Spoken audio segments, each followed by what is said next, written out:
ఏదో గుళ్ళో లడ్డు అంటాడు, ఇంకోటి అంటాడు, ఏదో గుళ్ళో లడ్డు అంటాడు, ఇంకోటి 2 సార్లు వినిపిస్తున్నాను కదండి. ఏదో గుళ్ళో లడ్డు అంటాడు, ఇంకోటి అంటాడు. తిరుపతి లడ్డూకి సంబంధించి ఏడుకొండలవాడ వెంకటేశ్వర స్వామి దగ్గర ఎంతో భక్తి శ్రద్ధలతో మనం అక్కడికి వెళ్ళి పూజించుకుని ఆ లడ్డూని తీసుకుంటే దాంట్లో కల్తీ జరిగితే అక్కడెక్కడో లడ్డు అంటాడు, గిడ్డ అంటాడు, అదంటాడు, ఇదంటాడు అని చెప్పి పిచ్చివాగుడు వాగుతాడా? కామెడీ అయిపోయింది ఏంటి దేవుడు అంటే?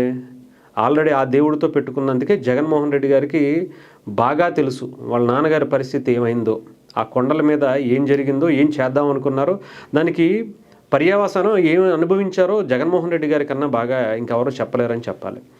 తెలిసి వెంకటేశ్వర స్వామితో మళ్ళీ పెట్టుకుంటున్నారు. ఆ మాటలేంటి? ఇంకోటి అంటాడంటే ఏంటి? మీకు పలకటం రాకపోతే మాట్లాడడం మానేయండి.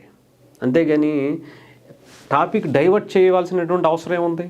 ఇప్పటికీ పవన్ కళ్యాణ్ గారు మీరు డైవర్ట్ చేసేటువంటి పని చేసినా సరే నేను లైవ్లోనే ఉన్నా, దీని గురించి మాట్లాడతా, దీని గురించి బయటకు తీస్తా అని చెప్పి ట్వీట్లు చేస్తున్నారు.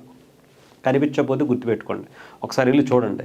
మీరు ఎన్నో రకాలుగా మీరు హైదరాబాద్ వచ్చి ప్రచారం చేసినా, సిబిఐ కోర్టుకి వెళ్తే ప్రచారం చేసినా, లేదంటే ఇంకొక చోటకు వెళ్ళి ఆఖరికి పులివెందుల్లో ఏదైతే అక్కడికి వెళ్ళి అనంతపురం అక్కడికి వెళ్ళి పెళ్లిలో కూడా బల ప్రదర్శన చేసుకున్న వాడిని మిమ్మల్ని చూశాను సార్. మిమ్మల్ని ఈ దేశంలో ఇంకెవరిని చూడలేదని చెప్పాలి.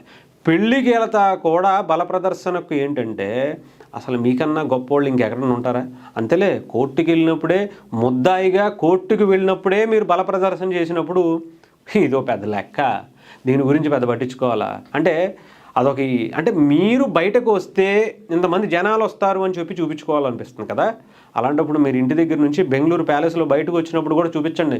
కొన్ని వందల మంది, లక్షల మంది బెంగళూరు ప్యాలెస్ చుట్టూ ఉంటున్నారని చెప్పి అక్కడ కూడా ఖాళీ చేసి ఇంకెక్కడికైనా వెళ్ళిపోతారేమో. రేపొద్దున ఇంకొక స్టేట్కో లేదంటే ఇంకొక కంట్రీకో వెళ్ళాలనేటువంటి ప్లాన్ కూడా మీరు చేస్తారు గొప్పోళ్ళు, అందులో సమస్య లేదు. లేకపోతే మిమ్మల్ని కామెడీగా అన్నానని చెప్పి నాకు తెలిసి వైఎస్ఆర్సీపీ వాళ్ళకి మామూలు కోపం వచ్చి ఉండదు. లేకపోతే మీకు అంటే అసలు నిజంగా మీరు ఏ రకంగా రాజకీయ నాయకుడు అయ్యారో, మిమ్మల్ని ఏ రకంగా 5 ఏళ్ళు ఆంధ్రప్రదేశ్ ప్రజలు మిమ్మల్ని మోసారో కానీ నరకం చూపించేశారుగా. పైగా ఇప్పటికీ అదే రాజకీయాల, అదే రొటీన్ రాజకీయాల. ఏదన్నా చేయాలనుకుంటే ధైర్యంగా స్ట్రైట్గా చేయండి. దొంగచాటుగా పిచ్చి మాటలు ఇంట్లో వాళ్ళని, ఆడవాళ్ళని, అంతేలే తల్లిని చెల్లిని ఇష్టానుసారం మాటలనిపించి మెడపట్టుకుని గెంటేసినటువంటి మీరు పక్క వాళ్ళ కుటుంబాలు, వాళ్ళ ఫ్యామిలీల గురించి మాట్లాడిపించకుండా ఉండేటువంటి పరిస్థితి ఉంటుందా? అంతేలే, మీ రాజకీయం అంతే. మీకు అలాంటి రాజకీయాలు తప్ప నిజమైనటువంటి రాజకీయాలు, పాలసీస్ మీద, సిద్ధాంతాల మీద మాట్లాడేటువంటి ఇది ఉండదు. ప్రజా సమస్యల మీద కొట్లాడేటువంటి పరిస్థితి ఉండదు. ఏదో షోయింగ్ తప్ప. ఆ షోయింగ్ నేర్పినటువంటి వ్యక్తే ఓడిపోయాడు సార్. మీరు గుర్తుపెట్టుకోండి ఒకసారి. ఆ పీకే అనే వ్యక్తి ప్రశాంత్ కిషోర్ ఆ ఐపాక్ని మీకు అప్పచెప్పి ఆయన వెళ్ళిపోయాడు.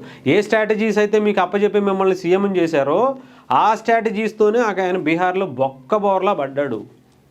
ఇలాంటి స్ట్రాటజీలు ప్రజెంట్ జనాలు చూసేటువంటి పరిస్థితి లేదు. సోషల్ మీడియాలో అన్నీ తేటతెల్లం అయిపోతుంది. ఇప్పుడు మీరు చేసినటువంటి వీడియోస్ మీరు బయటకు వచ్చిన ప్రతిసారి సోషల్ మీడియాలో మేమర్స్కి పండగే అంటే మన మామూలుగా ఉండట్లే మరి. ఎందుకంటే దొరికేస్తున్నారు సార్. అంటే రుద్దితే రాజకీయ నాయకుడు ఎలా అవుతాడో ఒక ఆయన మాట్లాడాడు కదా, ఆయన రుద్దితే ఎలా అవుతారో ఇదిగో జగన్మోహన్ రెడ్డి గారిని చూస్తే అవుతారు అనేది చాలా స్పష్టంగా కనిపించేస్తుంది. అంటే కొన్ని వేల కోట్లు అక్రమంగా సంపాదించి మనం సీఎం అయిపోవచ్చు, ఎంతమందినైనా సరే ఏ రకంగా అయినా సరే కొనేయచ్చు, వచ్చిన తర్వాత బిర్యానీ పెట్టిస్తామని చెప్పారు కదా, అలాంటి పరిస్థితి వచ్చింది. కాబట్టి వచ్చిన తర్వాత ఇంత బిర్యానీ పెట్టారో అన్నీ చూసాం. అదంతా ప్రజలకు తెలిసింది. 151 నుంచి 11 తీసి పంపించారు. ఇంకా ఇదే టైపు రాజకీయాలు చేస్తే కష్టం సార్.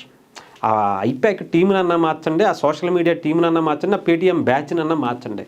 లేదంటే మీకన్నా చాలా ఫాస్ట్గా వాళ్ళ ముందు పెట్టేస్తున్నారు. మీరు వాళ్ళని మంచిగా అంటే మీకు ఉపయోగపడాలని పెట్టుకుంటున్నారో, లేదంటే ఉపయోగపడకుండా మీ జీవితానికి, మీ రాజకీయ జీవితానికి సర్వనాశనం చేసేయడానికి పెట్టుకున్నారో నాకైతే అర్థం అవట్లే. నిజంగా చెప్తున్నాను కదా, మీరు అధికారం కోల్పోవడానికి వాళ్లే కారణం. గతంలో మీకు ఆ సోషల్ మీడియా కొంచెం తక్కువ ఉన్నప్పుడు 2019 ఆ టైంలో కొంచెం ఉపయోగపడుండొచ్చేమో. కానీ ఆ తర్వాత మీరు అధికారంలోకి వచ్చిన తర్వాత మీ విషయాలు కావచ్చు, ఇంకొకటి కావచ్చు, 2024 వచ్చేటప్పటికి మొత్తం అంతా వాళ్ళ వల్లే పోయింది. ఇప్పటికీ వాళ్ళ వల్లే పోతుంది.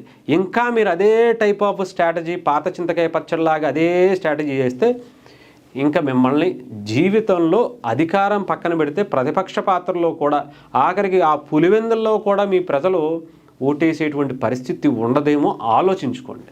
లేకపోతే ఎవరు ఏం చేయలేం.